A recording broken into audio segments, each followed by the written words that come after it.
The Adventures of Sam Spade, Detective. Sam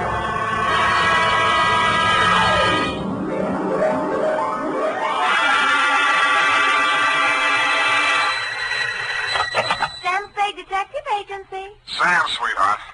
Any calls? Only one, Sam. Lieutenant Dundee of Homicide. He wants you to drop around so they can get your formal statement. No hurry, not now. He told me what happened, Sam. I'm sorry. Yeah, so am I. I guess he was one of your oldest friends, wasn't he? You don't make any friends in this business, Evie. You can write that in your book now, and I'll give you the rest of it when I get there. You sound tired, Sam.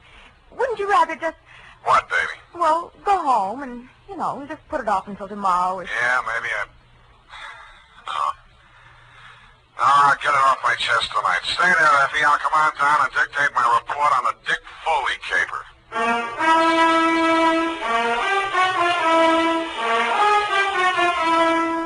Dashiell Hammett, America's leading detective fiction writer and creator of Sam Spade, the hard-boiled private eye, and William Spear, radio's outstanding producer-director of mystery and crime drama, join their talents to make your hair stand on end with the Adventures of Sam Spade.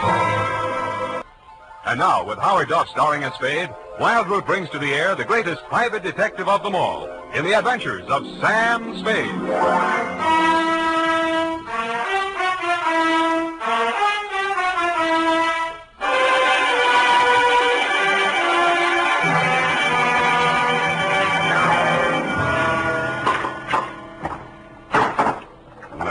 Oh, here, Sam, let me. Am I that shaky? Say when. Just to the top of the glass. Well, that's enough. You spill it. Yeah. Sam, what you said over the phone about not making any friends in this business, you didn't really mean that, did you? Forget it.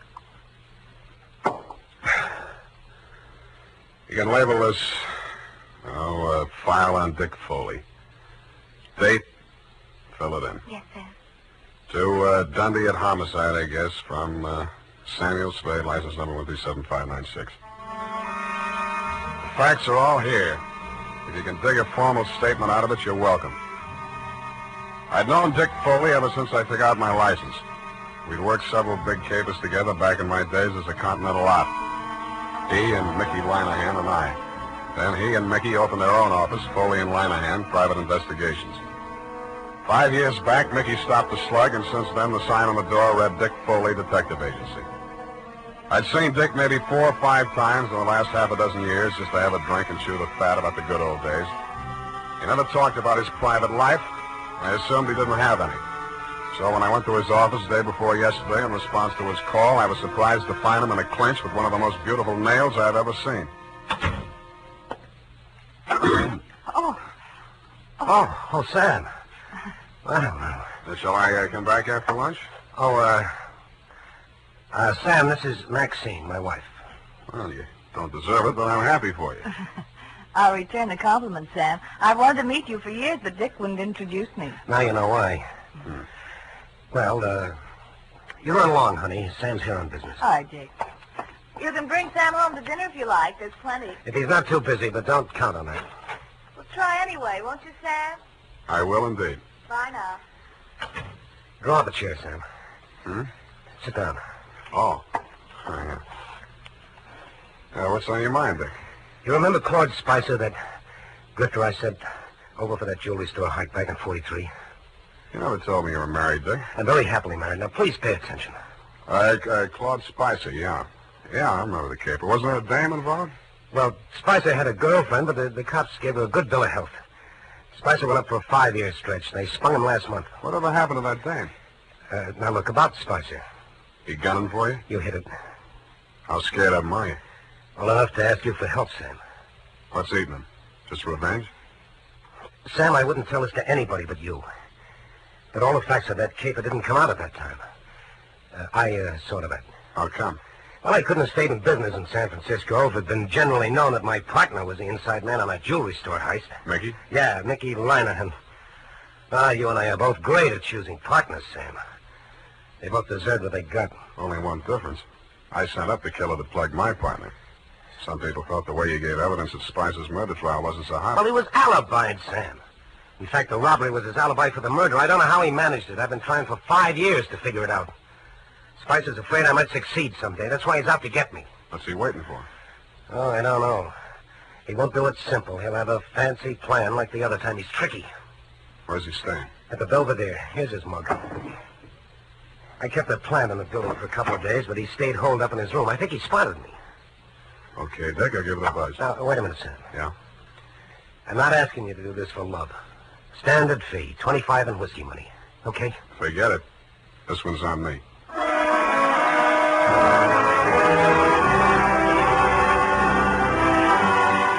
In the elevator on my way out, I studied a picture of Claude Spicer on the old police circular Dick had given me.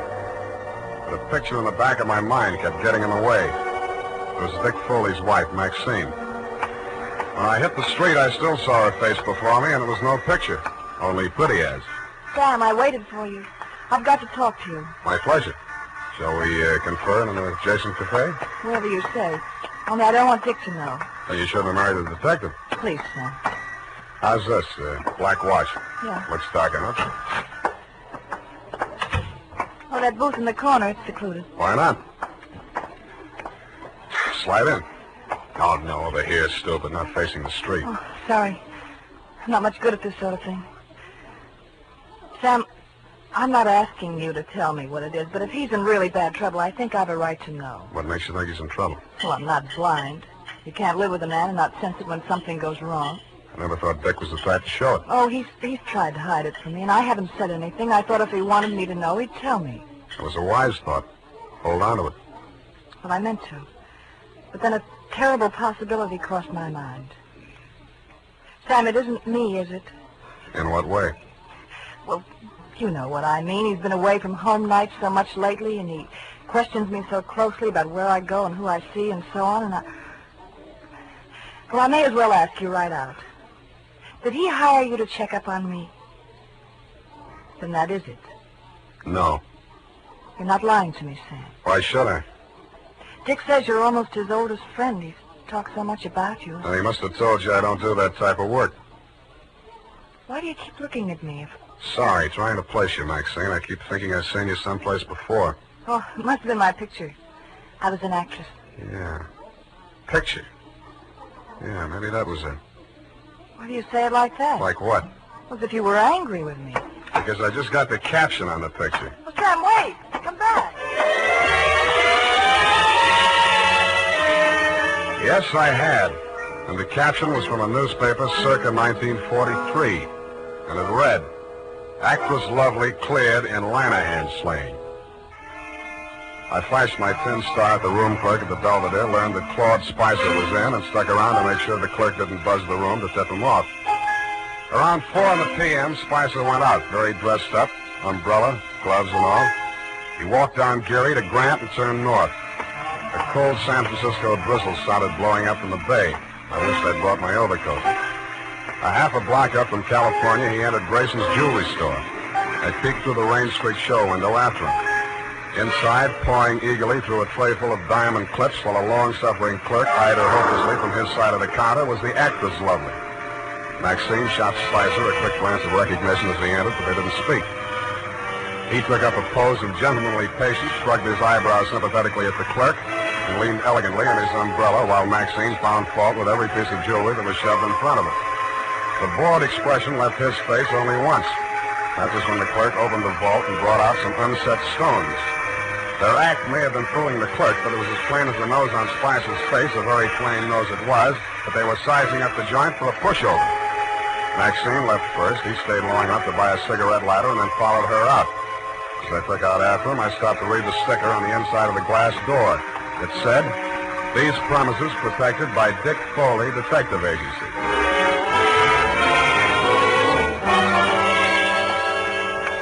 Maxine was waiting for him at the corner. I grabbed up a Chinese newspaper and used it to listen behind, but I needn't have bothered. They didn't seem to care. Well, are you happy? Ought to be about $1 million. Why are you so disagreeable? You ought to be feeling good. Feeling good. 5-year stretch, I come out to find my girl married to the joker that sent me up. You didn't think it was such a bad idea at the time. Well, I do now. Well, after tonight, we'll go east, you and me together, baby.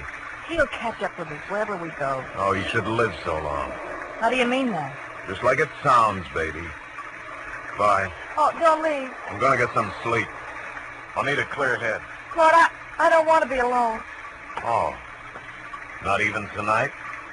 I don't want to be alone. See you later, honey. Bye-bye.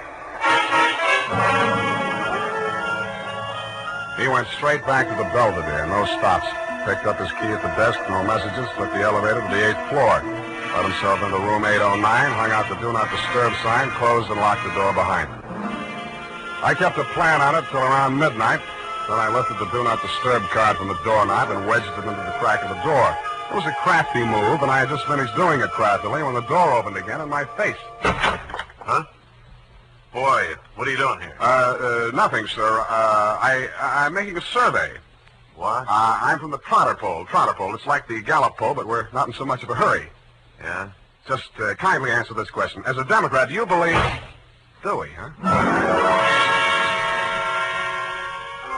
I picked up the Do Not Disturb card and wedged it back into the crack of his door. As any house dick knows, except, of course, Tiny Stover, the night paper at the Belvedere, if anybody opens a door like that, the card will fall out, and somebody will always hang it on the knob.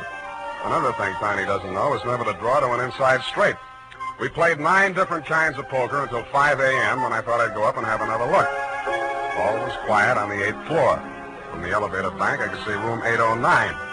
The morning paper was shoved under his door, and my Do Not Disturb sign was apparently where I had planted it.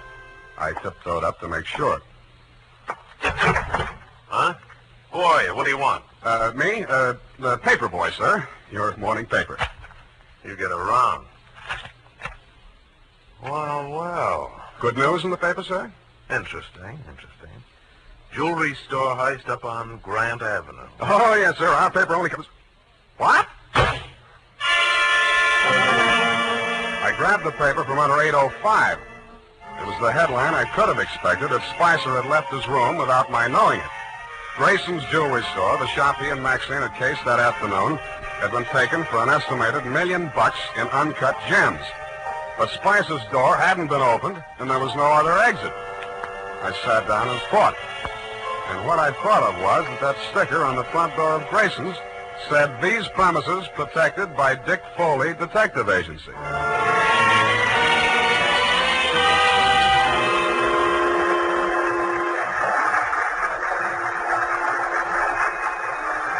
On the 6 a.m. Oakland ferry boat felt its way blindly out of a slip. Claude Spicer was aboard, and so was I. Should have been getting lighter, but it wasn't. The fog was thickening over the harbor, and most of the passengers were inside drinking coffee. Spicer didn't go in. He climbed up to the boat deck and stood at the rail under the pilot's house. I planted between 2 wet paint signs and waited. Not for long. I couldn't make out any features of the man who came up and joined me. They stood face to face, not more than a foot apart, and talked in voices that couldn't get to me through the racket of the foghorns in the harbor. What spoke loud enough for me to hear was a gun. They seemed to fall into each other's arms and then collapsed in a heap on the deck. And when I got to the spot, only the dead one was there. It was Spicer. The other man had disappeared around the corner of the deck house. A ray of light from the pilot's window swept over him, and I saw a gunmetal shine in his hand and then spin out over the rail as he threw it. What? Oh, it's you, Sam. Oh, I was afraid you'd lost him. What did you do it for, Dick? I had my reasons, Sam. Now, trust me, I'll keep you in the clear. How long? As long as I go on playing sucker for you? What do you think I hired you for? Maybe I was supposed to say you killed him in self-defense. Maybe I was supposed to see him making passes at your wife if you needed that. But, Sam, you've got I've worked for killers before. I've even worked for thieves, but not for a detective that knocks over a place he's supposed to be protecting. Sam, it's not as Do simple. it for the cops, Dick. I'm turning you in when we get to Oakland. No, you're not, Sam. Dick, come back here. Let go of me. I'm going over the side. If you try to stop me, you're going with me. He fought away from me, got 1 foot over the rail, and kicked out at me with the other. It caught me on the point of the chin. I stumbled forward and grabbed out blind. I must have caught him by the belt just as he jumped. I remember something pulling me halfway over the rail and trying to get free of it. I did, but not soon enough. I was in midair, and the black water came rushing up to meet me.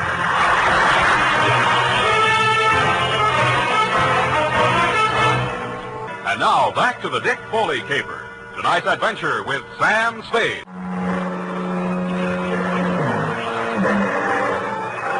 I found myself mechanically keeping afloat somehow and trying to get out of my coat.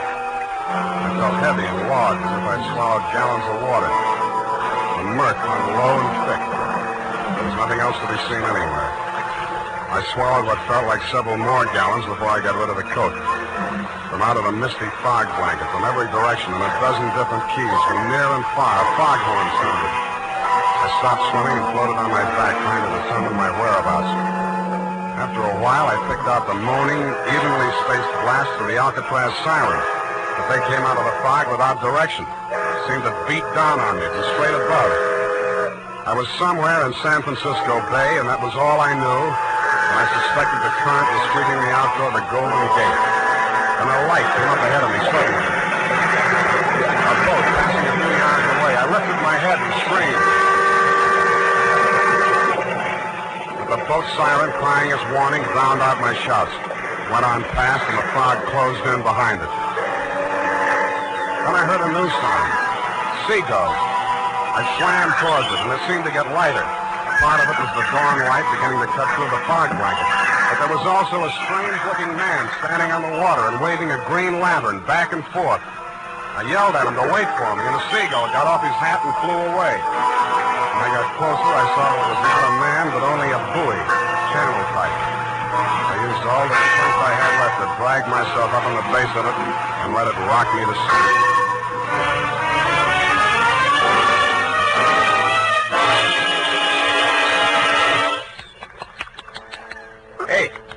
Hey, me. Pour some more of the brandy into him, Gus. Yeah. Here. Get some of this down.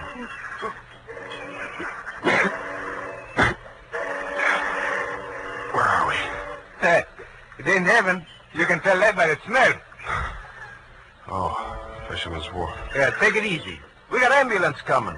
You going to the hospital? No, I'll be okay. Hey, give me a hand. Yeah, okay. Hey, you do us a favor, will you? Don't fall down till you get out of sight this time.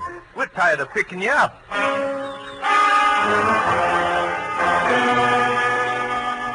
I thanked the two kindly old fisher folk for their interest in my welfare, trotted up the pier, fell into a taxi, and went home. While I soaked out some of my aches and pains and chills, I did some stewing about the caper so far and stewed up enough anger to carry me through to the finish. I checked the Coast Guard for news of Dick Foley.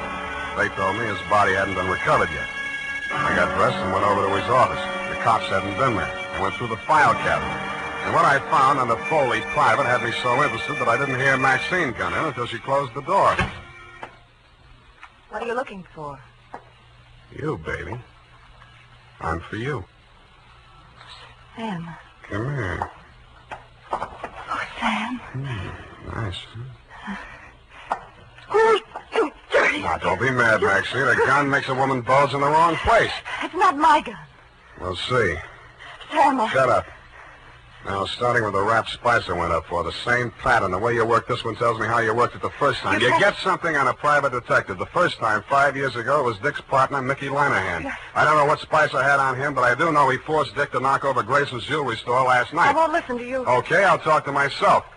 I'm not saying you killed Mickey Lanahan, but Dick did frame an alibi for you, didn't he? Didn't he? Oh, you're hurting me. Good. Try spending a night swimming around in circles in the middle of the harbor sometime. See how you like that. All right, it's true. Dick did help me out of that old jam. I'm not ashamed of it. I'm proud our love was that important to him. No, Spicer. That same old double-cross, only this time I'm standing where Dick did 5 years ago. Dick was set up as a patsy the same way Mickey Lanahan was, but he got smart and pulled the trigger first. Stop it. Stop it. Where did that hurt? You fool. I loved Dick. Yeah. I loved him. That's something you can't understand, but it happens that way, no matter what people are. You sound as if you really mean that. But you're a little late, aren't you? He's not dead, I'm sure he isn't. If he's not, he's really in trouble. What do you mean by that? I found something here in the files that Dick left, just in case Spicer got to him first. What is it? A confession to Mickey Lanahan's murder. That's impossible. Were you there? What are you going to do with it? Turn it over to the police. But if he's still alive... It still counts, unless he shows and revokes it, but I don't think he will. Why? Because I won't back up a self-defense plea on the Spicer shooting. But you were Dick's friend. You were his friend. I wouldn't ask him to do it for me. Then what can I do for him? I'll do anything at all. Well, if he stays away, he's as good as dead. If he comes back, you'll get a jury trial. And if there are more men than women in the panel, he'd probably be acquitted on your testimony alone. Do you really think he might have a chance? For the jury, there's always a chance. Well, where is he? How can I get word to him? Well, if he's not fish food by now, there's one sure way of smoking him out. Something I can do. Nobody else. Oh, please, tell me anything. Sign a confession of your own. Confession? Not Mickey Linehan's murder or anything they might nail you for. Swear that you shot Spicer. What? Now, you can always renege. Make both of you look good, sacrificing for each other. How about it? All right. Tell me what to write. I did. She signed it. I had Effie dispatch it to all the papers and news services, and then I brought it down to the hall.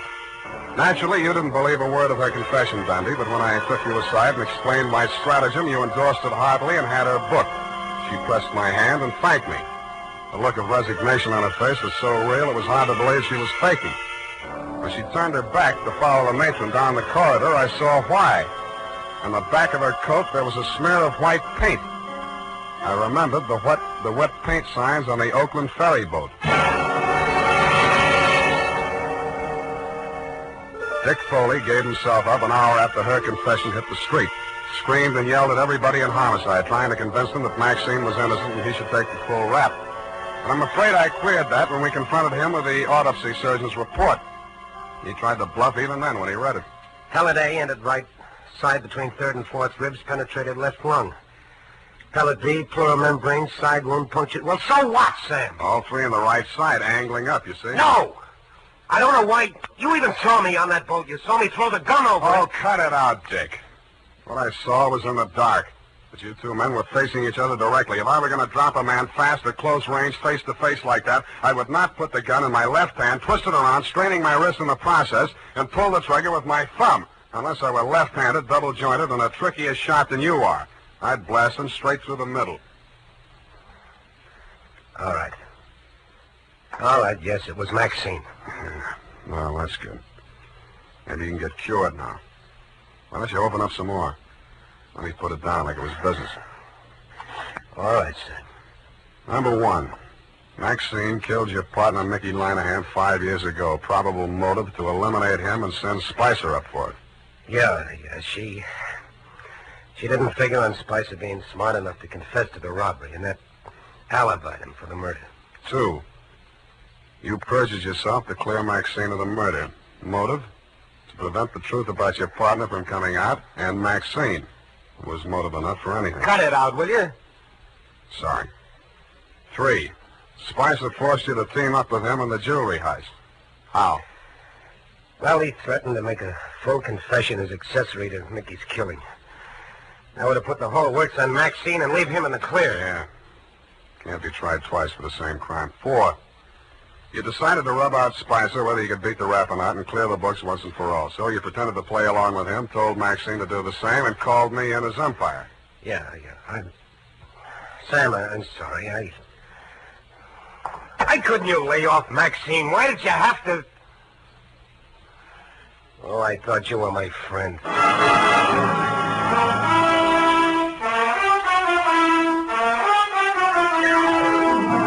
And that's about it. Period. End of friendship. Oh. You mean the confession that you tricked her into making turned out to be... That's it, Effie. Oh. What'll happen to him? Hmm? What about Dick Foley?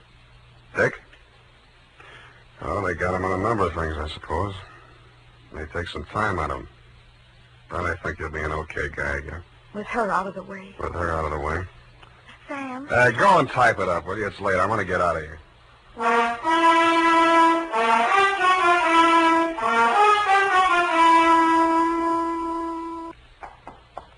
here it is, Sam. I know how you must feel, so I won't... What's your hurry? Well, I thought, well, you know how you always feel. Look, sweetheart, Dick Foley was a private dick. So what? You mean you can bring yourself to talk about it? Sure. Go ahead, try me. Well, Sam, it seems terribly complicated. I suppose because Mr. Foley was in the profession and thinks like you do. Up to a point, Effie. What's bothering you? Well, why did he call you in? You, another private detective, and he knew how smart you are and all, and... Yeah. I don't know, maybe he thought, well, if I turned up anything, I'd look the other way. Do you think that could ever happen to you, Sam? That's a clever phrase you dictated. He called me in as umpire. That's baseball. But if he was so clever, why didn't he win, Sam? His mistake, Effie, was trying a quadruple play, which has never been heard of in the history of baseball or crime. All he wanted was to bat Maxine home safe.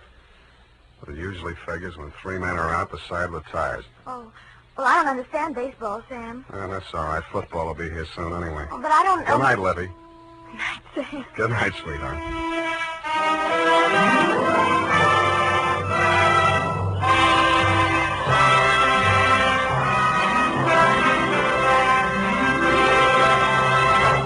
The Adventures of Sam Spade, Dashiell Hammett's famous private detective, are produced and directed by William Spear. Sam Spade is played by Howard Duff. Lorene Tuttle is Effie. The Adventures of Sam Spade are written for radio by Bob Tallman and Gil Dowd. Musical direction by Lud Gluskin, with score composed by Renee Garrigang. Join us again next Sunday when author Dashiell Hammett and producer William Spear join forces for another adventure with Sam Spade. This is CBS, the Columbia Broadcasting System.